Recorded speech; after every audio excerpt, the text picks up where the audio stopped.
Welcome to 360 Tamil. இன்னைக்கு இந்த வீடியோல நம்ம எந்த படத்தோட எக்ஸ்பிளனேஷன் பத்தி பார்க்க போறோம்னா, தமிழ்ல இந்த வருஷம் வெளியான DNA அப்படின்ற படத்தை பத்தி தான் பார்க்க போறோம். இது ஒரு பக்காவான கிரைம் த்ரில்லர் படம்னு சொல்லலாம். இந்த படத்துல அதர்வாவும் நிமிஷா சாஜனும் இணைஞ்சு நடிச்சிருப்பாங்க. நிமிஷா சாஜனோட ஆக்டிங் இந்த படத்துல சூப்பரா இருக்கும். இந்த படத்தோட கதையுமே ரொம்ப நல்லா இருக்கும். நான் ஷார்ட்டா இந்த படத்தோட பிளாட்டை சொல்றேன். இவங்க ரெண்டு பேருமே கல்யாணம் பண்ணிருப்பாங்க. ஒய்ஃபோட பிரெக்னன்சிக்காக ஒரு ஹாஸ்பிட்டலுக்கு வந்திருப்பாங்க. குழந்தைலாம் பிறந்து முடிச்சிருது. குழந்தைய பாக்குற ஒய்ஃப் இருக்காங்கல்ல, இது நம்ம குழந்தை இல்லைங்க, குழந்தை மாறி இருக்குன்னு சொல்றாங்க. இது மாறி இருக்கான்ற மாதிரி இவரும் ஷாக் ஆகுறாரு. உண்மையிலேயே குழந்தைய தூக்குனது யாரு, குழந்தைய கண்டுபிடிச்சாங்களா இல்லையான்னு சொல்ற படம் தான் இந்த படம். ரொம்பவே சூப்பரா கொண்டு போயிருப்பாங்க. உங்க எல்லாருக்குமே பிடிக்கும்னு நம்புறேன். எக்ஸ்பிளனேஷனுக்குள்ள போறதுக்கு முன்னாடி வீடியோக்கு ஒரு லைக் போடுங்க. அது மூலியமா இன்னும் நிறைய பேர்கிட்ட இந்த வீடியோ கொண்டு போய் சேர்க்கப்படும். மேற்கொண்டு டைம் வேஸ்ட் பண்ணாம நம்ம நேரடியா எக்ஸ்பிளனேஷனுக்குள்ள போயிடலாம். இந்த படத்தோட கதை 2014 நடக்கிற மாதிரி தான் காட்டுறாங்க. ஆக்சுவலா ரெக்கார்டு எல்லாமே பேப்பர்ல டாக்குமெண்ட்ல தானே வச்சிருப்பாங்க. அது எல்லாத்தையும் சிஸ்டமேட்டிக்கா மாத்தணும்ன்ற மாதிரி நிறைய ஹாஸ்பிட்டல் முடிவு பண்றாங்க. அந்த வேலை பார்க்கறதுக்காக வரதான் ஒருத்தர் ஹாஸ்பிட்டலுக்கு வந்திருக்காரு. இப்ப ஆளுங்களை வச்சு அந்த வேலையெல்லாம் பண்ணிட்டு இருக்காரு. இப்ப நைட்டு நேரம் கொஞ்சம் டயர்டா இவர் வீட்டுக்கு கார்ல போயிட்டு இருக்காரு. இவர் கொஞ்சம் டயர்டா போனதுனால கண்ணா சந்திருப்பாரு. முன்னாடி போனவங்கள தெரியாம இடிச்சிடுறாரு. ஒரு ஹஸ்பண்டும் ஒய்ஃபும் தான் போயிருப்பாங்க போல. பயங்கரமா காயம் பட்டிருக்கு. இப்ப கொஞ்ச நேரத்துல ஆம்புலன்ஸ் வந்துருது. ஆம்புலன்ஸ்ல வந்தவருக்கு வரதாவை நல்லாவே தெரிஞ்சிருக்கு. நீங்க தான் இதை பண்ணீங்களா சார்ன்ற மாதிரிலாம் கேக்குறாரு. ஹஸ்பண்ட் ஒய்ஃபை செக் பண்ணா அவங்க ரெண்டு பேர் இறந்து போயிட்டாங்கன்னு தெரிய வருது. இப்ப குழந்தை அழுகுற மாதிரி சவுண்ட் கேக்குது. என்ன சவுண்டுன்னு கொஞ்சம் தள்ளி வந்து பார்த்தா அந்த இடத்துல தான் குழந்தை இருக்கு. சோ ஹஸ்பண்டுக்கும் ஒய்ஃபுக்கும் புதுசா ஒரு குழந்தை பிறந்திருக்கு. அது இப்ப அனாதையா மாறிடுச்சு. எல்லாத்தையும் நான் பாத்துக்கிறேன்ற மாதிரிலாம் இந்த வார்ட் பாய் சொல்றாரு. இப்ப போலீஸ் கிட்ட இந்த வார்ட் பாய் தான் பேசுறாரு. அதாவது இட் அண்ட் ரன் சார், யார் இடிச்சுட்டு போனாங்கன்னு தெரியல, நான் போறதுக்குள்ள அவங்க ரெண்டு பேர் இறந்து போயிட்டாங்க அப்படின்ற மாதிரிலாம் சமாளிக்கிறாரு. வரதாவை மாட்டி விடாத மாதிரி தான் இந்த இடத்துல இவர் பேசிட்டு இருக்காரு. வரதாக்கு பக்கத்துல ஒருத்தர் இருப்பாரு. குழந்தை பிறந்துருச்சான்னு கேக்குறாரு. இல்ல சார், குழந்தை இறந்துதான் பிறந்தது அப்படின்ற மாதிரி சொல்றாங்க. 10 வருஷம் வெயிட் பண்ண குழந்தை இல்லையான்ற மாதிரி இவர் ஃபீல் பண்ணிட்டு இருக்காரு. இவர் ரொம்ப ஃபீல் பண்றதா வரதா கவனிச்சிட்டு இருக்காரு. இப்ப அந்த குழந்தைய என்ன பண்றதுன்னு தெரியாம இவங்க யோசிச்சுட்டு இருந்தாங்கல்ல, பேசாம இவர்கிட்ட கேட்டு பார்க்கலாமான்ற மாதிரி யோசிக்கிறாங்க. இந்த மாதிரி ஒரு குழந்தை இருக்கு, எடுத்துக்கிறீங்களான்ற மாதிரி கேக்குறாங்க. அவர் கால்ல எல்லாம் விழுறாரு. ப்ளீஸ் சார் தாங்கன்ற மாதிரிலாம் வாங்கிக்கிறாரு. ஒய்ஃபுக்கு இந்த விஷயம் தெரிய வேணாம், ஒய்ஃப் மயக்கத்துல இருக்கால, இப்பயே குழந்தைய மாத்தி வச்சிடலாம்னு நினைக்கிறாரு. அதாவது இறந்த குழந்தைய மாத்திட்டு இந்த குழந்தைய வச்சிடுறாரு. இப்பயும் வரதா சோகமா இருக்காரு. அதான் பிரச்சனை முடிஞ்சிச்சுல சார், ஏன் சோகமா இருக்கீங்கன்ற மாதிரி வார்ட் பாய் கேக்குறாரு. பிரச்சனை முடியல, செஞ்ச தப்புக்கு என்னைக்கா இருந்தாலும் தண்டனை கிடைக்கும்ன்ற மாதிரி இவர் சோகமா சொல்றாரு. அப்படியே இந்த சீனை கட் பண்ணி டுடே நடக்கிறத காட்டுறாங்க. அதாவது 2025 நடக்கிறத காட்டுறாங்க. நம்ம ஹீரோ இப்ப பார்ல ஃப்ரெண்ட்ஸுங்க கூட சேர்ந்து சரக்கு வச்சிட்டு இருக்காரு. ஹீரோ காலேஜ் டைம்ல ஒரு பொண்ணை உருகி உருகி லவ் பண்ணிருப்பாரு. அவங்க பேரு சரண்யா அப்படின்றது. ரெண்டு பேருமே பயங்கரமா லவ் எல்லாம் பண்ணிட்டு இருந்தாங்கல்ல. ஆனா சரண்யா வீட்டுல பாக்குற மாப்பிளைய கல்யாணம் பண்ணிருப்பாங்க. அதை நினைச்சுதான் ஒவ்வொரு நாளும் இவர் பயங்கரமா ஃபீல் பண்ணிட்டு இருக்காரு. ரொம்ப குடிச்சிட்ட, வீட்டுக்கு போலாம் அப்படின்ற மாதிரி ஃப்ரெண்ட்ஸுமே வேகமா வீட்டுக்கு கூப்பிட்டு வராங்க. இவரோட வீட்டுல இருக்க எல்லாருமே படிச்சவங்க. ஹீரோ மட்டும் தான் சரியா படிக்காம சரியான வேலையில இல்லாம இருக்காரு. நம்ம ஹீரோ பேரு ஆனந்த் அப்படின்றது. ஆனந்த பொறுத்த வரைக்கும் ஒரு தம்பி இருக்காரு. அந்த தம்பி வேலை பார்க்குற இடத்துல ஒரு பொண்ணை லவ் பண்றாரு போல. அவங்க வீட்டுல இருந்து வர வைக்கிறேன் பேசுங்கன்ற மாதிரிலாம் அப்பா கிட்ட பேசிட்டு இருக்காரு. அப்பதான் போதையில ஹீரோ இந்த இடத்துக்கு வராரு. ஹீரோ போதையில சில விஷயங்கள்லாம் பண்றாரு. அது தம்பிக்கு கோவத்தை வர வைக்குது. ஹீரோ எப்ப பாரு குடிச்சுக்கிட்டே இருக்காருல்ல, அதனால வீட்டுல யாருமே சரியா பேச மாட்டாங்க. குறிப்பா அப்பா சரியா பேச மாட்டாரு. இப்ப ஹீரோ ஓவரா பண்ணிட்டு இருக்கிறதுனால அப்பாவும் திட்டுறாரு. நீல இந்த வீட்லயே இருக்காதரா, இங்க இருந்து வெளியே போடான்ற மாதிரிலாம் சொல்லிட்டாரு. இவர் எதுவுமே பேச மாட்டாரு. இங்க இருந்து கிளம்ப ஆரம்பிக்கிறாரு. இவர் நடந்து போயிட்டு இருக்கும் போது இவரோட போன்ல ஒரு மெசேஜ் வருது. அதை பார்த்தோன்னே இவரோட முகம் மாறுது. அப்படியே கட் பண்ணி திவ்யான்னு ஒரு பொண்ணை காட்டுறாங்க. இவங்களை பொண்ணு பாக்குறதுக்காக மாப்பிள்ளை வீட்டை சேர்ந்தவங்க வர போறாங்க போல. அவங்க கிட்ட தொணன்னு பேசிக்கிட்டே இருக்க கூடாது. இந்த சம்பந்தம் மட்டும் விட்டு போச்சு, உன்னை என்ன பண்ணுவேனே தெரியாது, நான் சொன்ன மாதிரி தான் நடந்துக்கணும் அப்படின்ற மாதிரி அம்மா மிரட்டிட்டு இருக்காங்க. இந்த திவ்யாவால துருன்னு பேசாம இருக்கவே முடியாது போல.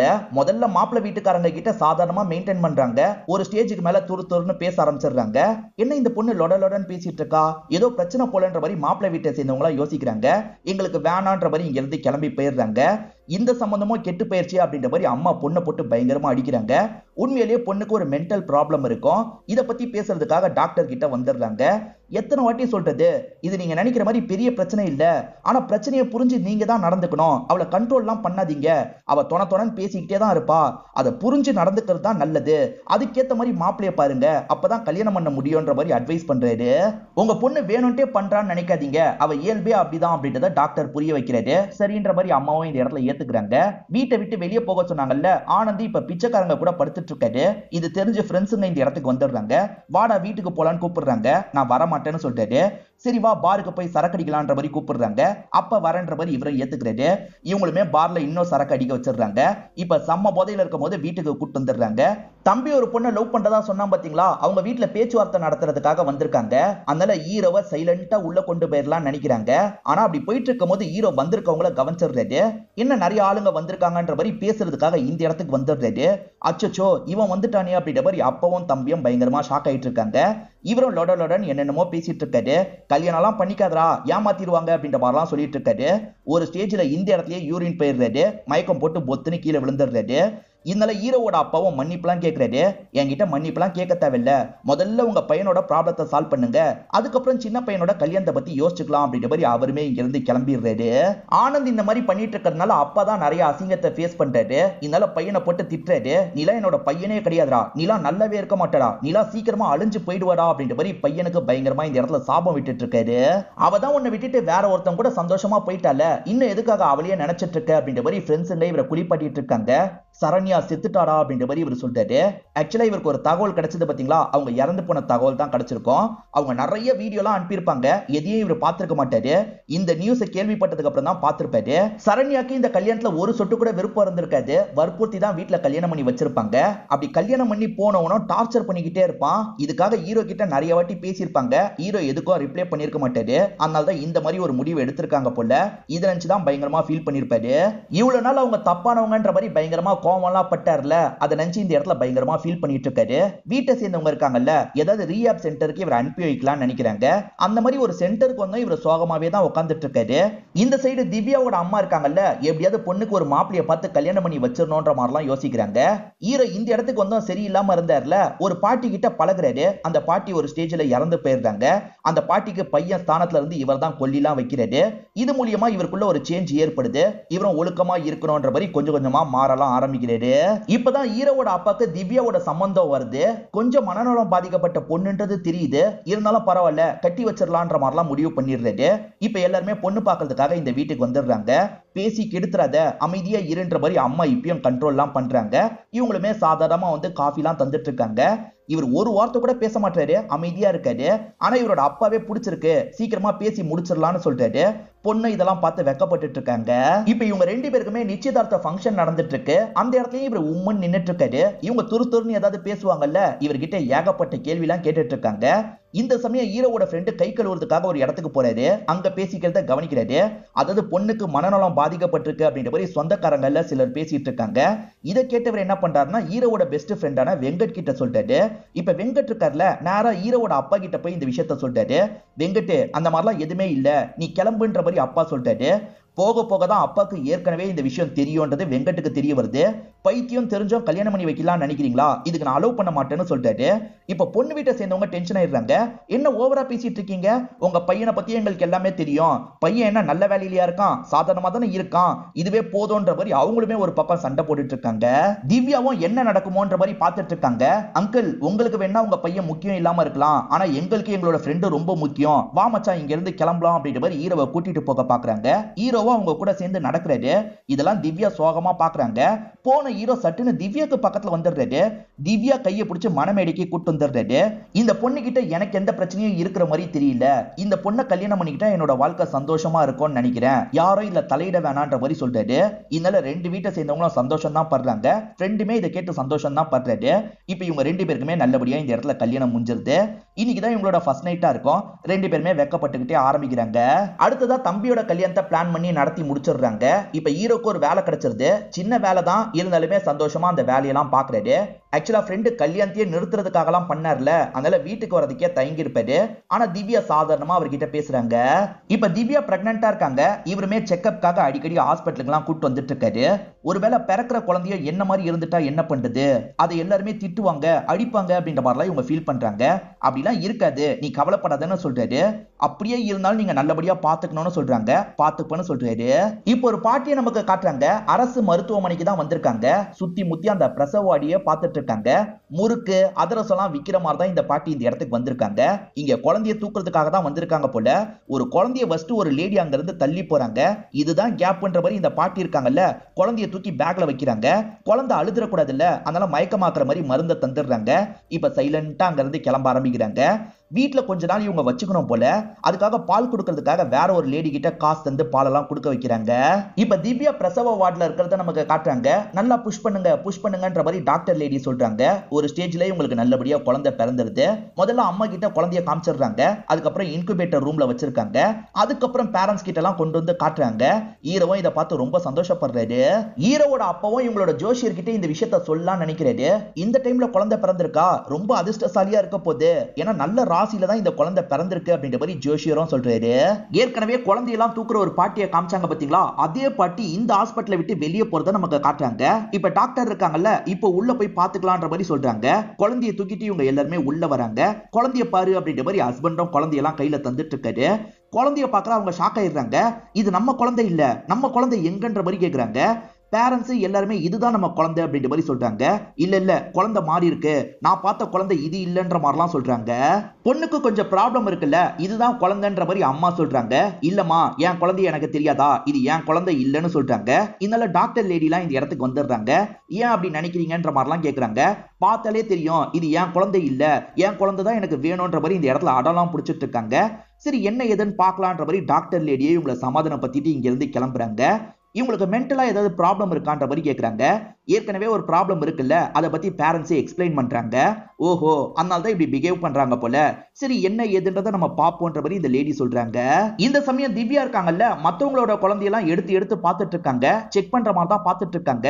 திவ்யா என்ன பண்ணிட்டு இருக்க, நிறுத்து அப்படின்ற மாதிரி இவரும் கண்ட்ரோல் பண்ணிட்டு இருக்காரு.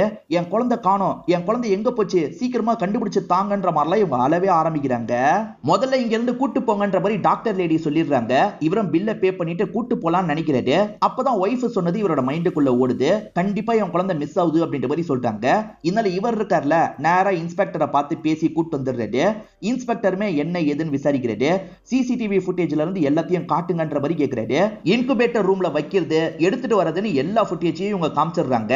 சரி, எங்க ஹாஸ்பிட்டல்ல இந்த மாதிரிலாம் நடந்ததே கிடையாது, இந்த பொண்ணு ஏதோ சொல்றா சார், அதை நம்பிட்டு நீங்களும் விசாரிக்கிறதுக்காக வந்துட்டீங்களான்ற மாதிரிலாம் கேட்கறாங்க.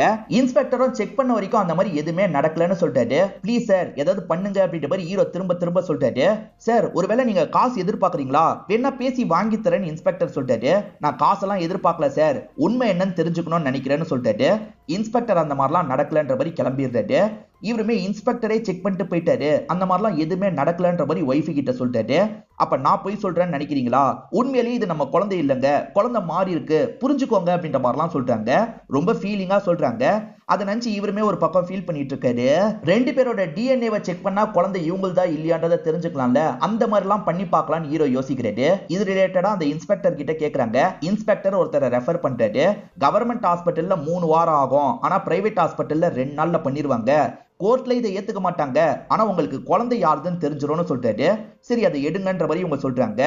ஒய்ஃபு கிட்ட இந்த விஷயத்தெல்லாம் இப்போதைக்கு சொல்ல வேணாம்னு நினைக்கிறாரு. ஒய்ஃபுக்கு தெரியாம தான் குழந்தையோட முடியை எடுத்துட்டு போறாரு. குழந்தை இவங்களது இல்லைன்ற மாதிரி ரிப்போர்ட் வந்துருது. இப்பதான் ஒய்ஃபு சொல்றதை ஹீரோ முழுசா நம்ப ஆரம்பிக்கிறாரு. திரும்பி இன்ஸ்பெக்டர் கிட்ட வந்து பேசுறாரு. இதெல்லாம் கோர்ட்டுக்கு கொண்டு போனீங்கன்னா ஏடகடமா கேள்வி கேட்பாங்க. உங்க மிஸ்ஸஸ் வேற யார் கூடயோ ஒன்னா இருந்ததுனால இந்த குழந்தை உண்டாயிருச்சுன்ற மாதிரிலாம் சொல்லுவாங்க, வேணான்ற மாதிரி சொல்றாரு. இல்ல சார், எது வந்தாலும் பாத்துக்கலான் இருக்கேன், லீகலா கேஸை ஃபைல் பண்ண போறேன் அப்படின்ற மாதிரி ஹீரோ சொல்றாரு. அந்த ஹாஸ்பிட்டல் ஓனர் இருக்காங்கல்ல, நானுமே லீகலா பாத்துக்கிறேன்ற மாதிரிலாம் சொல்றாங்க. ஆக்சுவலா கம்ப்ளைண்ட் கொடுத்தவங்களுக்கு போலீஸ் சப்போர்ட் பண்ணும். அதனால இன்ஸ்பெக்டர் இருக்கார்ல, ஒரு கான்ஸ்டபிளை இந்த இடத்துக்கு வர வச்சு ஹெல்ப் பண்ண சொல்லிட்டாரு. அந்த கான்ஸ்டபிள் இன்னும் 10 நாள்ல ரிட்டையர் ஆக போறாரு. ஒருவேளை இந்த வேலை இழுத்துருச்சுன்னா என்ன பண்றதுன்னு யோசிக்கிறாரு. சரி சார் அப்படின்ற மாதிரிலாம் இன்ஸ்பெக்டர் கிட்ட சொல்லிடுறாரு. இப்ப இவங்க கூட இருந்து இவங்களுக்கு செய்ய வேண்டிய விஷயத்தெல்லாம் செஞ்சுட்டு இருக்காரு. நிறைய குழந்தை காணாம கேஸ் எல்லாம் போலீஸுங்க ஹேண்டில் பண்ணிருப்பாங்கல்ல, அந்த மாதிரி ஆளுங்க கிட்ட யார் பண்ணிருக்க வாய்ப்பு இருக்குன்ற மாதிரிலாம் கேட்டு பார்த்துட்டு இருக்காங்க. இந்த மாதிரிலாம் விசாரிச்சுட்டு இருக்கும் போது ஒரு நபர் இருக்கார்ல, குழந்தை காணாம போய் 5 நாள் ஆயிடுச்சா, 48 மணி நேரம் தாண்டிட்டாலே பிரச்சனைன்ற மாதிரி சொல்லிட்டாரு. ஏன் பிரச்சனைன்ற மாதிரி ஹீரோ கேட்கிறாரு. சிலர் பலி கொடுத்து காலி பண்ணிடுவாங்க, பெண் குழந்தையா இருந்ததுன்னா வேற ஊருக்கு மாத்தி அனுப்பிடுவாங்க அப்படின்ற மாதிரிலாம் இங்க இருக்கவர் சொல்லிட்டாரு. இதை கேட்கிற ஹீரோக்கு பயம் ஜாஸ்தி ஆகுது. அப்ப நம்ம குழந்தை நமக்கு திரும்பி கிடைக்காதா அப்படின்ற மாதிரிலாம் ஃபீல் பண்ணிட்டு இருக்காரு. இவர் ஃபீல் பண்ணிட்டு இருக்கிறத அந்த கான்ஸ்டபிளுமே கவனிக்கிறாரு. இந்த கான்ஸ்டபிளுமே குழந்தைய பத்தி நிறைய பேர்கிட்ட சொல்லி வச்சிருப்பாரு. இவருக்கு தெரிஞ்ச ஒரு ஆட்டோ டிரைவர் ஒரு விஷயத்த சொல்றாரு. சார், இந்த பகுதியில பலி கொடுக்க போறதா பேசிட்டு இருக்காங்க, ஆண் குழந்தைய தான் பலி கொடுக்க போறாங்க அப்படின்ற மாதிரிலாம் சொல்றாரு. உடனே அந்த இடத்துக்கு போகணுன்ற மாதிரி இவங்க யோசிக்கிறாங்க. ஏன்னா ஹீரோக்கு பிறந்தது ஆண் குழந்தையா இருக்கும். இப்ப அந்த பகுதிக்கு வந்துடுறாங்க. எங்க பூஜை நடக்குது அப்படின்றது இவங்களுக்கு தெரிய மாட்டேங்குது. ஒரு சைடு பூஜை நடக்கிறத நமக்கு மட்டும் காட்டுறாங்க. இப்ப ஹீரோவும் ஹைட்டான பில்டிங்ல போய் பார்க்கலான்னு பாக்குறாரு. அந்த இடத்தை கண்டுபிடிச்சிடுறாரு. உடனே அந்த இடத்துக்கு போகணுன்ற மாதிரி வேகமா ஓடி வந்துட்டு இருக்காரு. இந்த சமயம் இங்க இருக்க ஒரு பூசாரி இருக்காருல, தலையை வெட்டுறதுக்காக போயிட்டு இருக்காரு. நல்ல வேலையா ஹீரோ இந்த இடத்துக்கு வந்துடுறாரு. இங்க இருக்கவங்க கூட தடுத்து பயங்கரமா சண்டை போடுறாரு. ஒரு ஸ்டேஜ்ல போலீஸை சேர்ந்த மத்தவங்களும் இந்த இடத்துக்கு வந்துடுறாங்க. இப்ப குழந்தைய காப்பாத்திடுறாங்கல்ல, இதுதான் குழந்தையா பாருப்பான்ற மாதிரி கான்ஸ்டபிள் சொல்றாரு. இவருக்கு தான் கன்ஃபியூஷன் இருக்குல்ல, ஒய்ஃபால் தான் சொல்ல முடியும் அப்படின்ற மாதிரிலாம் யோசிக்கிறாரு.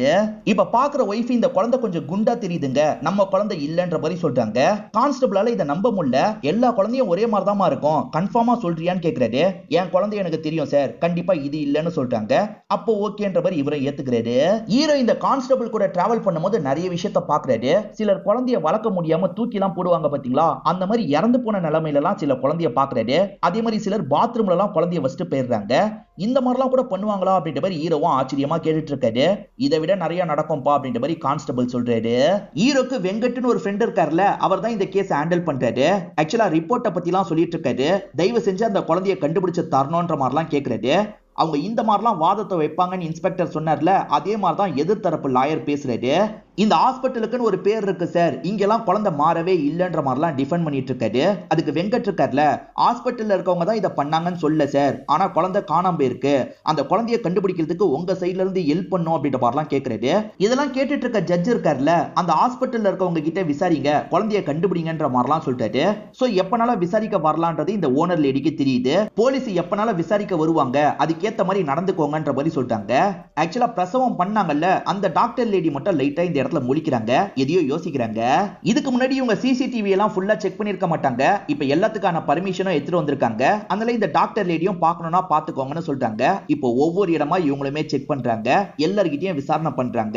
அன்னைக்கு அங்க இருந்த நர்ஸ், அங்க இருந்த டாக்டர்னு எல்லார்கிட்டயும் தனித்தனியா விசாரணை பண்ணிட்டு இருக்காங்க.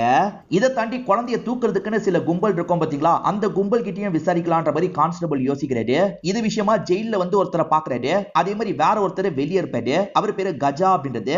அந்த கஜா கிட்ட விசாரிக்கிறாரு. அந்த கஜா நம்ம பசங்கள்ல யாரும் பண்ணிருக்க வாய்ப்பு இல்லைன்னு சொல்றாரு. சினிமா படத்துல தான் குழந்தைய எடுத்துட்டு இன்னொரு குழந்தைய வச்சுட்டு போவாங்க, நம்ம ஆளுங்க குழந்தைய தூக்க மட்டும்தான் செய்வாங்க, புதுசா எந்த குழந்தையும் வைக்க மாட்டாங்க, நம்ம ஆளுங்க யாருமே பண்ணல, வேற யாரோ பண்ணிருக்காங்கன்னு சொல்றாரு.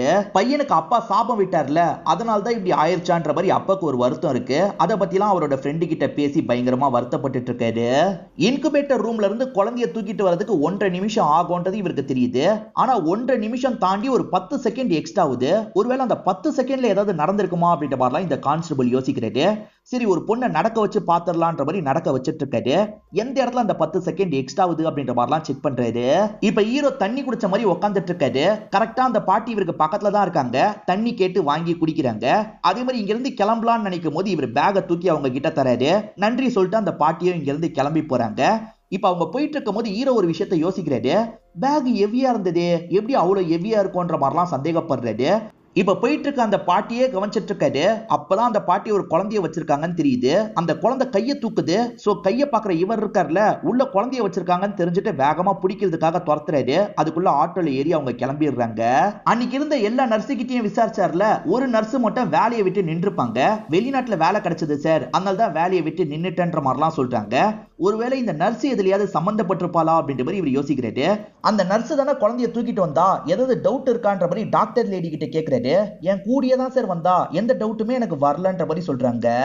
அந்த பாட்டி ஆட்டோல போயிட்டாங்கன்னு சொன்ன பாத்தீங்களா, இவர் அந்த ஆட்டோவை ஃபாலோ பண்ணி அந்த பாட்டியோட வீட்டுக்கிட்டே வந்துடுறாரு. அந்த பாட்டி கொஞ்ச நேரம் குழந்தைய வச்சுட்டு இருக்காங்க, அதெல்லாம் இவர் கவனிச்சிட்டு இருக்காரு. அப்பதான் வேற ஒருத்தன் அந்த குழந்தைய வாங்கிட்டு போறான். இவன் பேரு சிவா அப்படின்றது. இவனுக்கே தெரியாம இவனை இவர் ஃபாலோ பண்ணிட்டு இருக்காரு. இப்ப ஹீரோவும் இந்த விஷயத்தை பத்தி கான்ஸ்டபிள் கிட்ட சொல்றாரு. கான்ஸ்டபிள் இருக்காரு பாத்தீங்களா, இன்ஸ்பெக்டர் கிட்ட பர்மிஷன் வாங்கி ஒரு டீமை கூட்டு போறாரு. இப்ப சிவா ஒரு இடத்துக்கு வந்து பசங்க கூட சேர்ந்து கார்ட்ஸ் விளையாடிட்டு இருக்கான். இவன் ஒரு ஃப்ளோர்ல இருக்கான்ல, அதுக்கு மேல் ஃப்ளோர்ல தான் ஹீரோ இருக்காரு. கீழ் ஃப்ளோருக்கு போய் அந்த குழந்தைய காப்பாத்தணும்னு நினைக்கிறாரு. இப்ப கீழ் ஃப்ளோருக்கு வந்து அந்த குழந்தைய தூக்கலாம் நினைக்கிறாரு. அதுக்குள்ள சிவாவும் ஆளுங்களும் பக்கத்துல வந்துடுறாங்க. வேற வழி இல்லாம அந்த குழந்தைய காப்பாத்துறதுக்காக இந்த இடத்துல சண்டைலாம் போடுறாரு. இவங்க எல்லாரையும் அடிச்சு கீழே விழ வச்சிடுறாரு. யாருக்கு கொடுக்கறதுக்கு இந்த குழந்தைய தூக்கணுன்ற மாதிரி சிவா கிட்ட கேக்குறாங்க. சிவா எதுவுமே பேசாம இருக்கான். அப்பன்னு பார்த்து சிவாக்கு போன் கால் வருது. மூர்த்தின்ற ஒரு நபர் குழந்தை ரெடியான்ற மாதிரி கேக்குறாரு. குழந்தைய வாங்குறதுக்காக அவனை வர சொல்லு அப்படின்ற மாதிரி ஹீரோவும் பேச வச்சிடுறாரு. இப்ப அந்த மூர்த்தின்றவர் கார்ல வந்துடுறாரு. இந்த சிவாவும் குழந்தைய குடுக்குற மாதிரிலாம் போயிட்டு இருக்கான். அண்ணன் இங்க இருந்து போயிடுங்கன்ற மாதிரி சட்டுன்னு கத்திடுறான். அவருமே சுதாரிச்சு வேகமா காரை எடுத்துட்டு கிளம்ப பாக்குறாரு. ஆனா அதுக்குள்ள ஹீரோ இருக்காருல, அந்த கேட்டையே லாக் பண்ணி அந்த மூர்த்தியை இந்த இடத்துல பிடிச்சிடுறாரு. எனக்கும் ஒய்ஃபுக்கும் ரொம்ப வருஷமா குழந்தை இல்ல, அதனால தான் வாங்கலாம்னு நினைச்சேன்னு சொல்றாரு. பொய் சொல்லாத, ஏற்கனவே உனக்கு 2 பொண்ணுங்க இருக்காங்க, நீ தான் அவனுக்கு எட்டு, ஒழுங்கு மரியாதையே உண்மையை சொல்லு, உனக்கு மேல யாரா இருக்கான்ற மாதிரிலாம் கேக்குறாங்க. அதெல்லாம் சொல்ல மாட்டேன்ற மாதிரி இவன் சொல்லிட்டு இருக்கான். அந்த பாட்டியும் தூக்கிடுவாங்க. பாட்டி கிட்ட யார் வேலை கொடுத்தான்னு கேக்குறாங்க. அதெல்லாம் சொல்ல மாட்டேன்ற மாதிரி இந்த பாட்டியும் சொல்றாங்க. கான்ஸ்டபிள் ஒரு நர்ஸோட வீட்டுக்கு போய் விசாரிச்சாரு பாத்தீங்களா, அந்த நர்ஸ் இதுல இன்வால்வ் ஆயிருக்காங்க அப்படின்றத கண்டுபிடிச்சிடுறாரு. காரணம் அந்த நர்ஸ் ட்வின்ஸா இருப்பாங்க, அதனால தான் யாருக்குமே சந்தேகம் வராம இந்த விஷயத்த பண்ணிருப்பாங்க. ஒருத்தங்க அந்த குழந்தைய தூக்கிட்டு வெளிப்பக்கம் போயிருப்பாங்க, இன்னொருத்தங்க தான் அந்த டாக்டர் கூட நடந்து போயிருப்பாங்க. இதனால தான் யாருக்குமே டவுட் வந்திருக்காது. ஆக்சுவலா இந்த விஷயத்தெல்லாம் மூர்த்தி தான் பண்ண சொல்லியிருப்பாரு. உனக்கு வெளிநாட்டுல வேலை வாங்கி தரேன், இதை பண்ணுன்னு சொல்லியிருப்பாரு. அதனால தான் இவங்க இந்த விஷயத்த பண்ணிருப்பாங்க. அங்க மாத்தி வச்ச குழந்தை என்ன குழந்தைன்றதை இவங்க கண்டுபிடிச்சிடுறாங்க. பாட்டி தான் ஒரு கவர்மெண்ட் ஹாஸ்பிட்டல்ல அந்த குழந்தையை எடுத்துட்டு வந்திருப்பாங்க. சோ அது கவர்மெண்ட் ஹாஸ்பிட்டல்ல பிறந்த குழந்தைன்றது இவங்களுக்கு தெரிஞ்சிருது. இது விஷயமா ஒய்ஃபு கிட்ட இவர் பேசுறாரு. பட்டுவை நம்ம அவங்க கிட்டே தந்துடலான்ற மாதிரி சொல்றாரு. இந்த குழந்தைக்கு பட்டுன்னு பேர் வச்சிருக்காங்க போல. இப்ப அவங்கள பாக்குறதுக்காக வீட்டுக்கு வந்துடுறாங்க. இதுதான் உங்களோட குழந்தைன்ற மாதிரி தராங்க. அவங்க குழந்தை காணோன்ற மாதிரி ரொம்ப ஃபீலிங்ல இருந்திருப்பாங்க. இப்ப குழந்தைய வாங்கிட்டு நன்றி எல்லாம் சொல்றாங்க. அந்த பட்டு கொஞ்ச நாள் இவங்க வீட்டுல இருந்தால, அதனால ஒய்ஃபு பட்டுவை பத்தியே தான் யோசிச்சுட்டு இருக்காங்க. பட்டு வீட்டுக்கு கால் பண்ணலாமா, பேசலாமா, பட்டு இப்ப சாப்பிட்டானா என்னன்னு தெரியலன்ற மாதிரிலாம் ஃபீல் பண்ணிட்டு இருக்காங்க. இவங்க ஃபீல் பண்றதுனால இவருமே ஆறுதல்லாம் சொல்லிட்டு இருக்காரு. அந்த பட்டுவோட உண்மையான அம்மா இருக்காங்கல்ல, இவங்களுக்கு கால் பண்ணி பேசுறாங்க. என் குழந்தை கிடைக்கணும்னு ஒரு கோயில்ல வேணுன, கரெக்டா நீங்க கொண்டு வந்து குழந்தைய தந்துட்டீங்க, உங்க குழந்தையும் கிடைக்கணும்னா அந்த இடத்துல பூஜை பண்ணலாம், வரீங்களான்ற மாதிரிலாம் இவங்க கிட்ட கேட்டுட்டு இருக்காங்க. இந்த மூர்த்தியை போட்டு உரி உரின்னு உரிக்கிறாங்க. அப்ப கூட இவனுக்கு மேல இருக்கவனை பத்தி இவன் சொல்லவே மாட்டான். இவனுக்கு 2 பொண்ணு இருக்கிறதா சொன்ன பாத்தீங்களா, அந்த பொண்ணு ஏதாவது பண்ணிடுவோன்ற மாதிரிலாம் இவங்க மிரட்ட ஆரம்பிக்கிறாங்க. இதனால மூர்த்திக்கு பயம் வருது. எனக்கு மேல ஒருத்தன் தான் இருக்கான், அவன் பேரு ராஜேந்திரன் அப்படின்றது, அவனுக்கு மேல யார் இருக்கான்லாம் எனக்கு சத்தியமா தெரியாது, என்ன விட்டுருங்கன்ற மாதிரிலாம் இவன் கேக்குறான். அந்த ராஜேந்திரன் இப்ப எங்க இருப்பான்றதெல்லாம் ஹீரோ கேட்டு தெரிஞ்சுக்கிறாரு. அப்படியே கட் பண்ணி ஒரு பாரை காட்டுறாங்க. அங்கதான் ராஜேந்திரன் உட்காந்துட்டு இருக்காரு. அந்த இடத்துல லேடிஸ் டான்ஸ் எல்லாம் பண்ணிட்டு இருக்காங்க. அதெல்லாம் இவர் பார்த்துட்டு இருக்காரு. திடீர்னு பார்த்தா அந்த இடத்துல ராஜேந்திரனை போட்டு தள்ளுறதுக்காக ஒரு கேங் வருது. அவ்வளவுதான் நம்ம கதை முடிஞ்சது அப்படின்ற மாதிரி ராஜேந்திரன் யோசிக்கிறாரு. கரெக்டா ஹீரோ என்ட்ரியை கொடுக்கிறாரு. காலி பண்ண வந்த டீம் கூட பயங்கரமா சண்டை போடுறாரு. ராஜேந்திரனை காப்பாத்துறதுக்கு ட்ரை பண்ணிட்டு இருக்காரு. ஆனா ஒரு ஸ்டேஜ்ல டீம் இருக்காங்கல்ல, இவரை லாக் பண்ணிடுறாங்க. இவர் தடுக்க கூடாதுன்றதுக்காக இவரோட வாயில சரக்கெல்லாம் ஊத்திடுறாங்க. அந்த போதையில இவரும் பொத்துன்னு மயங்கிடுறாரு. இப்ப கொஞ்ச நேரம் கழிச்சு கண் முழிச்சு பாக்குறாரு. வந்த டீம் இருக்காங்கல்ல, ராஜேந்திரனை கொடூரமா காலி பண்ணிட்டு போயிருக்காங்க. எனக்கு ராஜேந்திரனை மட்டும் தான் தெரியும் மூர்த்தி சொல்லியிருப்பாரு. இப்ப அவனும் இறந்து போயிட்டான், என்ன பண்றது அப்படின்ற மாதிரிலாம் ஃபீல் பண்றாரு. ராஜேந்திரனை கொன்னது யாரா இருக்கும்ன்ற மாதிரிலாம் யோசிக்க ஆரம்பிக்கிறாங்க. ராஜேந்திரனை பொறுத்த வரைக்கும் 2 ஒய்ஃபுங்க இருப்பாங்க. அதே மாதிரி மொத்தமா 4 பசங்க இருப்பாங்க. 2 தாரத்தோட பசங்களுக்கும் ஆகாது. அவங்களுக்குள்ள ஏகப்பட்ட பிரச்சனை இருக்கும். அதுல யாராவது கூட பண்ணிருக்க வாய்ப்பு இருக்குன்ற மாதிரிலாம் போலீஸுங்க யோசிக்கிறாங்க. அப்படி இல்லனா வேற யார் பண்ணிருப்பான்ற மாதிரி யோசிச்சுட்டு இருக்காங்க. ஸ்டார்டிங் வரதான்னு ஒருத்தரை காமிச்சாங்க பாத்தீங்களா, அந்த வரதா இந்த இடத்துக்கு வராரு. இந்த ராஜேந்திரன் யாருன்னு இப்பதான் தெரிய வருது. ஸ்டார்டிங் ஒரு வார்ட் பாயா காமிச்சாங்கல்ல, அவர் தான் இந்த ராஜேந்திரனா இருப்பாரு. இப்ப ராஜேந்திரன் ஃபேமிலிக்கு ஆறுதல் சொல்லிட்டு வரதா கிளம்புறாரு. கான்ஸ்டபிள் நிறைய ரவுடிங்க கிட்ட பேசுறதுக்காக கூட்டு போனார்ல, அந்த கஜாவோட ஆளுங்க ஒருத்தரை போடுறத பத்தி எல்லாம் பேசியிருப்பாங்க. ஒருவேளை அவங்க இதுல சம்பந்தப்பட்டிருக்க வாய்ப்பு இருக்கான்னு ஹீரோ யோசிக்கிறாரு. சார் கஜா கிட்ட கேட்டு பார்க்கலாமான்னு கேக்குறாரு. அவன்கிட்டயே இதை பத்தி கேட்க சொல்றியா, அவன் என்ன பண்ணுவானே தெரியாது, முட்டாள்தனம் பண்ணாதப்பா, வீட்டுக்கு போன்ற மாதிரிலாம் அனுப்புறாரு. ஆனா இவர் வீட்டுக்கு போகாம நேரா கஜா கிட்ட விசாரிக்கிறதுக்கு போயிருக்காரு. நீங்க கூட்டு வந்த பையன் இங்க வந்து காமெடி பண்றான் வாங்கன்ற மாதிரி கஜா கால் பண்றாரு. இவரும் இந்த இடத்துக்கு வந்துடுறாரு. தெரியாம பண்ணிட்டான்பா, விட்டு அப்படின்ற மாதிரிலாம் சொல்லிட்டு இருக்காரு. ஹீரோவை பயங்கரமா அடிச்சிருப்பாங்க. காயப்பட்ட மாதிரி தான் உட்காந்துட்டு இருக்காரு.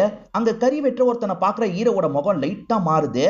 காரணம் இந்த கறி வெற்றமோ ஒரு பாடி லாங்குவேஜ் பண்றான். அதே பாடி லாங்குவேஜ் தான் ராஜேந்திரனை கொல்ல வந்தவனும் பண்ணிருப்பான்.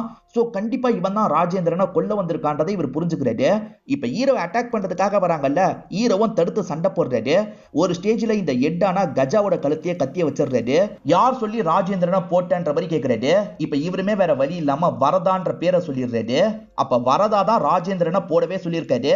எதுவுமே தெரியாத மாதிரி அவருக்கு மாலையும் போய் போட்டிருக்காரு. ஸ்டார்டிங் வரதா ஸ்டோரியில நமக்கு பாதியை தான் காமிச்சிருப்பாங்க. இப்பதான் மீதி பாதியை நமக்கு காட்டுறாங்க. வரதா சோகமா நின்னுட்டு இருந்தார்ல, அப்பதான் குழந்தைய வாங்கின நபர் நன்றி சொல்றதுக்காக வராரு. உங்களுக்கு ஏதாவது பண்ணணும்ன்ற மாதிரி நிறைய நகையை உங்களுக்கு தந்துடுறாரு. ராஜேந்திரன் நீங்களே எடுத்துக்கோங்கன்ற மாதிரி வரதா சொல்றாரு. ஆனா ராஜேந்திரன் இருக்கார்ல, சார் நீங்களும் பாதி எடுத்துக்கோங்க, பாதி பாதி எடுத்துக்கலாம்னு சொல்றாரு. நிறைய ஹாஸ்பிட்டல்ல டேட்டாவை மாத்தி தர வேலையை இவருக்கு தான் தந்திருப்பாங்க. அது மூலியமா நிறைய ஹாஸ்பிட்டலோட டேட்டா இவருக்கு எல்லாம் கிடைக்குது. இந்த மாதிரி சமயத்துல தான் ஏற்கனவே குழந்தைய வாங்கினார்ல, அவர் அவரோட ஃப்ரெண்ட கூட்டு வந்திருக்காரு. பெரிய தொழிலதிபர், ஆனா இவருக்கும் குழந்தை இல்ல, எப்படியாவது குழந்தைய ஏற்பாடு பண்ணி தாங்க, 5 லட்சம் ரூபாய் கூட தரதுக்கு தயாரா இருக்காருன்ற மாதிரி சொல்றாரு. நான் அதை சம்பாதிக்கிறதுக்கு 1 வருஷம் ஆகும், ஒரே பேமெண்ட்ல தரதா சொல்றாரு. சரி பண்ணலான்ற மாதிரி வரதா யோசிக்கிறாரு. வரதாவும் ராஜேந்திரனும் சேர்ந்த மாதிரி குழந்தைய தூக்குறதுக்கு பிளான் போடுறாங்க. அதுக்காக ஒரு நெட்வொர்க் எல்லாம் இவங்க ஃபார்ம் பண்றாங்க. 5 லட்சம் ரூபாய் காசை தராங்க. அதே மாதிரி அந்த குழந்தைய வாங்கினவங்க இவரோட கால்ல விழுறாங்க. கடவுள் கால்ல தான் விழுவாங்கன்னு நினைச்சேன், ஏன் கால்ல விழுந்தது எனக்கு புதுசா இருந்ததுன்ற மாதிரிலாம் இவர் யோசிக்கிறாரு. இந்தியாவை பொறுத்த வரைக்கும் குழந்தைன்றது பிரஸ்டீஜ் ப்ராப்ளமா மாத்திட்டாங்க. குழந்தை இல்லைன்னா அப்படி இப்படின்ற மாதிரி ஒவ்வொன்னு பேசுவாங்க. அந்த பிரஷர்லயே குழந்தைய கண்டிப்பா பெத்துக்கணும்னு எல்லாருமே யோசிக்க ஆரம்பிச்சிட்டாங்க. அப்படி பெத்துக்க முடியலன்னா என்ன விலை கொடுத்தாலும் அந்த குழந்தைய வாங்கணும்னு யோசிக்க ஆரம்பிச்சிட்டாங்க. இதை தான் நமக்கு சாதகமா பயன்படுத்திக்கணும் அப்படின்ற மாதிரி வரதா சொல்றாரு. இன்னமும் ஏகப்பட்ட அனாதை குழந்தைங்க இருக்கதான் செய்யுது. ஆனா அதெல்லாம் தத்து எடுக்கிறதுக்கு ஏகப்பட்ட லீகல் ஃபார்மாலிட்டிஸ் இருக்கு. அதே மாதிரி குழந்தையா வேணும் தான் எல்லாருமே நினைக்கிறாங்க. அதை நம்ம நல்லா யூஸ் பண்ணிக்கலாம்ன்ற மாதிரிலாம் ராஜேந்திரன் கூட சேர்ந்து பிளான் போடுறாரு. இப்போ ஒரு பெரிய நெட்வொர்க்கே உருவாக்குறாரு. வேற ஒருத்தங்க இருக்காங்கல்ல, எங்க ஜாதியிலேயே தான் குழந்தை வேணும்ன்ற மாதிரி சொல்றாங்க. சரி அதுக்கேத்த மாதிரி ரெடி பண்ணலாம்ன்ற மாதிரி இவருமே யோசிக்கிறாரு. பேமெண்ட் ஜாஸ்தி ஆகும்ன்ற மாதிரி அந்த ஜாதியில இருக்க ஒருத்தங்களை பாக்குறாரு. அந்த குழந்தைய தூக்கி இவங்க கிட்ட தந்துடுறாரு. இவர் ஒரு நெட்வொர்க்கை உருவாக்கி இருக்காருல, இல்ல ராஜேந்திரன் மட்டும் தான் இவருக்கு பழக்கமா இருக்கும், மத்த யாருக்கும் இவருக்கும் நேரடி லிங்கே இருக்காது. ஏன்னா பிரச்சனை வந்தா ராஜேந்திரன் கதையை முடிச்சாலே நம்ம தப்பிக்கிற மாதிரி இருக்கணும் அப்படின்ற மாதிரி யோசிச்சிருப்பாரு. வெளிநாட்டுல இருந்து ஒரு கிளைண்ட் குழந்தை வேணும்ன்ற மாதிரி வந்திருக்காங்க. அவங்களுக்கு ஜோசியத்துல ரொம்ப நம்பிக்கை இருக்கும். இந்த நாள் இந்த நட்சத்திரத்துல பிறக்கிற மாதிரி குழந்தை வேணும்ன்ற மாதிரிலாம் கேக்குறாங்க. சரி அது மாதிரி ஏற்பாடு பண்ணி தந்துடலாம்ன்ற மாதிரி இவங்க யோசிக்கிறாங்க. அந்த மாதிரி யாருக்கு பிறக்கிறதுக்கான வாய்ப்பு இருக்குன்ற மாதிரி விசாரிக்கிறாங்க. அப்படி விசாரிக்கும் போது ஒரு 4-5 பேர் இருக்காங்க. அந்த 4-5 பேரையும் நம்ம ஃபாலோ பண்ணலாம் அப்படின்ற மாதிரி ஃபாலோ பண்ணிருப்பாங்க. அதுல ஒருத்தங்களா தான் திவ்யா இருப்பாங்க. திவ்யாக்கு கரெக்டா இவங்க நினைச்ச மாதிரி டைம்ல குழந்தை பிறந்திருக்கும். அந்த குழந்தைய தான் தூக்கணும் அப்படின்ற மாதிரி இவங்களுமே முடிவு பண்ணிருப்பாங்க. ராஜேந்திரன் மூர்த்தி கிட்ட சொல்லியிருப்பாரு, மூர்த்தி சிவா கிட்ட சொல்லியிருப்பாரு. அதே சமயம் மூர்த்தி இருக்காருல, அந்த நர்ஸ் பொண்ணு கிட்டயும் சொல்லியிருப்பாரு. அந்த நர்ஸ் பொண்ணு ட்வின்ஸ்னு சொன்ன பாத்தீங்களா, ஒருத்தங்க தூக்கிட்டு வந்திருப்பாங்க, நடுவுல இன்னொருத்தங்க இருக்காங்கல்ல, அந்த குழந்தைய வாங்கிட்டு வேற ஒரு குழந்தைய தந்திருப்பாங்க. ஒரு சின்ன டைமிங்ல இந்த விஷயத்த பண்ணிருப்பாங்க. சோ குழந்தைய எடுத்துட்டு அந்த தங்கச்சி இருக்காங்கல்ல, அந்த இடத்தை விட்டே கிளம்பி போயிடுவாங்க. ஆனா குழந்தைய பார்த்தவங்க ஏன் குழந்தை இல்லைன்னு சொல்லியிருப்பாங்க. அப்பதான் பிரச்சனை ஆரம்பிச்சிருக்கும். அதனால தான் வேற வழி இல்லாம ராஜேந்திரனை இவர் போட்டு தள்ளியிருப்பாரு. இப்ப கதை பிரசன்ட்டுக்கு வந்துருது. ஏற்கனவே ஒருத்தவங்க குழந்தை வாங்கினாங்கல்ல, அவங்க இன்னும் வெளிநாட்டுக்கு போல எங்களோட ஃப்ரெண்ட் ஒருத்தங்களுக்கும் குழந்தை வேணும், இந்த கோயிலுக்கு வாங்க டீடைலா பேசிக்கலாம்னு சொல்றாங்க. இவரும் சரின்ற மாதிரிலாம் ஏத்துக்கிறாரு. இதுக்கு பின்னாடி வரதான் ஒருத்தர் தான் இருக்காருன்றது ஹீரோக்கு தெரிஞ்சிருது. இப்ப திவ்யா இருக்காங்கல்ல, அவங்க கேட்டுக்கிட்டதுக்காக ஒரு கோயிலுக்கு வந்துடுறாங்க. அவங்க பட்டுவை தூக்கிட்டு வந்திருக்காங்க. இவங்களுமே அந்த குழந்தைகிட்ட கொஞ்சிக்கிட்டே கோயிலுக்குள்ள வராங்க. அந்த வெளிநாட்டு கப்பலும் ஏறக்குறைய இதே கோயிலுக்கு தான் வராங்க. இவங்களை கிராஸ் பண்ணி தான் போறாங்க. என்ன நம்ம குழந்தை மாதிரியே இருக்கேன்ற மாதிரி ஒரு பார்வை பார்த்துட்டு தான் போறாங்க. இந்த சமயம் தான் வரதா இருக்கார்ல, அந்த வெளிநாட்டு கிளைண்ட் கிட்ட பேசுறதுக்காக கோயிலுக்கு வந்துடுறாரு. ஒரு ஸ்டேஜ்ல அவங்களையும் பார்த்துடுறாரு. இப்ப சாமி கும்பிடுற இடத்துல தான் இவங்க நின்னுட்டு இருக்காங்க. அப்ப அந்த வெளிநாட்டுக்காரங்க கரெக்டா திவ்யாக்கு பக்கத்துல வந்து நிக்கிறாங்க. குழந்தை வேற அழுதுகிட்டே இருக்கு. என்கிட்ட வேணா தாங்க, நான் அழாம பாத்துக்கிறேன்ற மாதிரிலாம் திவ்யா சொல்றாங்க. சரின்ற மாதிரி அந்த லேடியை இவங்க கிட்ட தந்துடுறாங்க. இப்பதான் இந்த இடத்துக்கு வரதா வராரு. அவருமே உண்மையான அம்மா கிட்டே குழந்தை பயிற்சின்ற மாதிரிலாம் பார்த்துட்டு இருக்காரு. இப்ப ஐயரும் நட்சத்திரம் எல்லாம் கேட்டுட்டு இருக்காரு. இப்ப அவங்களுமே நட்சத்திரத்தை எல்லாம் சொல்றாங்க. இதை கேட்கிற திவ்யாக்கு லைட்டா ஷாக்கிங்கா இருக்கு. அம்மாவும் இதே நட்சத்திரம் அப்படின்ற மாதிரி தான் சொல்லியிருப்பாங்க. ஒருவேளை நம்ம குழந்தையா தான் இருக்குமான்ற மாதிரி உங்களுக்கு டவுட் அதிகமாகுது. ஏன்னா பாக்குறதுக்கே லைட்டா இவங்க குழந்தை மாதிரி தான் தெரியுது. இப்ப அந்த குழந்தைய தரலாம்னு நினைக்கும் போது அந்த குழந்தை இவங்க செயின் எல்லாம் புடிச்சிட்டு இருக்கு. இவங்களுமே யோசிக்கிறாங்க, பேசாம கையில இருந்து குழந்தைய வாங்கிடலாமான்னு நினைக்கிறாங்க. இப்ப வரதா பக்கத்துல வந்து இவங்க கையில இருந்து குழந்தைய வாங்கிடுறாரு. சீக்கிரமா நம்ம இங்க இருந்து கிளம்பணும்ன்ற மாதிரி அந்த கப்பல் கிட்ட சொல்றாரு. அவங்களுமே வேக வேகமா இங்க இருந்து கிளம்ப ஆரம்பிக்கிறாங்க. எதுக்காக இவ்வளவு வேகமா கிளம்புறாங்க? கண்டிப்பா ஏதோ தப்பு இருக்குன்ற மாதிரி திவ்யா யோசிக்கிறாங்க. நில்லுங்க நில்லுங்கன்ற மாதிரி துரத்திட்டுலாம் வந்துட்டு இருக்காங்க. இந்த சமயம் கான்ஸ்டபிள் அந்த வரதாவோட இடத்தெல்லாம் செக் பண்றாரு. வரதா எங்க கிளம்பி இருக்காருன்றதெல்லாம் விசாரிச்சிடுறாரு. அதை பத்தி ஹீரோ கிட்ட சொல்றாரு. கோயில்ல தான் இருக்காருன்னு தெரிஞ்சு ஹீரோ கோயிலுக்கு வந்துடுறாரு. கோயில்ல எங்கன்ற மாதிரிலாம் தேடிட்டு இருக்காரு. அப்பதான் ஒய்ஃபை இந்த இடத்துல வச்சு பாக்குறாரு. நீ என்ன பண்ற அப்படின்ற மாதிரிலாம் ஒய்ஃபு கிட்ட கேக்குறாரு. ஒய்ஃபுமே நம்ம குழந்தை போதுன்ற மாதிரிலாம் சொல்றாங்க. இவர் திரும்பி அந்த காரை பார்த்துடுறாரு. அவங்க கிளம்பலாம் நினைக்கிறதுக்குள்ள வேகமா ஓடி வந்து இந்த வரதாவை போட்டு அடிக்கிறாரு. வரதாவோட போட்டோவை பார்த்திருப்பாரு. அதனால தான் வரதாவை போட்டு அடிக்கிறாரு. இப்ப ஆளுங்க தடுத்து சண்டை போடுறாங்க. போடுறாங்க. இவர் ஆளுங்க கூட சண்டை போட்டு குழந்தைய வாங்கி ஒய்ஃபு கிட்ட தந்துடுறாரு. நீ வச்சுக்கோ நான் வந்துடுறேன்ற மாதிரி மேற்கொண்டு இவங்க கூட சண்டை போடுறாரு. இங்க வச்சு வரதாவை லாக் பண்ணணும்னு நினைக்கிறாரு. அப்பன்னு பார்த்து ஒரு மர்ம நபர் இருக்காரு பாத்தீங்களா, கையில கத்தியோட இந்த இடத்துக்கு நடந்து வந்துட்டு இருக்காரு. ஹீரோ வரதாவை போட்டு அடிச்சிட்டு இருக்காருல, அப்ப ஹீரோவை குத்துற மாதிரிலாம் அந்த நபர் வந்துட்டு இருக்காரு. ஹீரோவை குத்துவாருன்னு பார்த்தா வரதாவை குத்திடுறாரு. இப்பதான் வந்தது யாருன்னு காட்டுறாங்க. ராஜேந்திரன் பையன் தான் இந்த இடத்துக்கு வந்திருக்காரு. ராஜேந்திரனை கொலை பண்ணது யாருன்னு தெரியாம பையன் யோசிச்சுட்டு இருந்திருப்பான். அந்த சமயம் கான்ஸ்டபிள் இருக்காருல, வேணும்ட்டே அவன் காதுல கேட்கிற மாதிரி பேசுறாரு. இதுக்கப்புறம் பண்ண வேண்டியதை அவன் பார்த்துப்பான், நம்ம கிளம்பலாம் அப்படின்ற மாதிரிலாம் ஹீரோ கிட்ட சொல்லியிருப்பாரு. நம்ம ஒரு தப்பு பண்ணிட்டோம்னா அவ்வளவு சீக்கிரத்துல அந்த தப்புல இருந்து தப்பிக்க முடியாது, நமக்கு தண்டனை கிடைச்சே தீரோன்ற மாதிரி வரதா சொல்லியிருப்பாரு. இப்ப அவருக்கு மரணம் பரிசா கிடைச்சிருச்சுன்ற மாதிரி நமக்கு காட்டுறாங்க. இப்ப இவங்களுக்கு குழந்தை திரும்பி கிடைச்சிருச்சுல்ல, இவங்க ரெண்டு பேருமே சந்தோஷப்படுறாங்க. இந்த கோயிலே உட்காந்து பேசிட்டு இருக்காங்க. இதோடயே இந்த படத்தோட கதையை முடிச்சிடுறாங்க. கண்டிப்பா இந்த படத்தோட கதை உங்க எல்லாருக்குமே பிடிச்சிருக்கும்னு நம்புறேன். இந்த வீடியோ உங்களுக்கு பிடிச்சிருந்ததுன்னா லைக் பண்ணுங்க, கமெண்ட் பண்ணுங்க, மறக்காம 360 தமிழ் சேனலை சப்ஸ்கிரைப் பண்ணுங்க. தொடர்ச்சியா இந்த மாதிரி வீடியோக்கள் வந்துகிட்டே தான் இருக்கும்.